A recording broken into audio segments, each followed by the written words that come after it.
Čaute, toto máte zhrnutie Shatter Me a čo si o tom myslím ja. Dlhá knižná séria, ktorá je sci-fi a je to aj romance. Každopádne je to sci-fi, lebo sa to odohráva akože v budúcnosti, tá planéta je dosť zničená, nelietajú tam vtáky a tak podobne, ale je tam aj romance, je tam enemies to lovers, ale nie je to spicy. Dej sa odohráva okolo mladého dievčaťa Juliet, ktorá má takú schopnosť, že vie zabiť ľudí dotykom a preto bola postulaná do takého ústavu, kde to není úplne najlepšie a to ako odtiaľ utečie alebo ako odtiaľ dostane, tak to si môžete prečítať v tých knihách.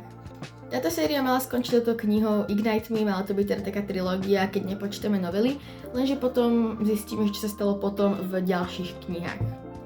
V apríli tohto roku vyjde nová kniha Watch Me a chcela by som dovtedy stihnúť prečítať všetky knihy, pretože zatiaľ som iba na Ignite Me, ale ja si myslím, že Shatter Me je veľmi dobrá séria, určite vám to odporúčam, akože ten Adam ma tam štve, ale ináč akože je to strašne super a určite to prečítajte. Ak budete si vidieť nejaké ďalšie knihy, o ktorých by som vám niečo takéto povedala, tak určite mi to napíšte dolu do komentárov a vidíme sa pri ďalšom videu. Čaute!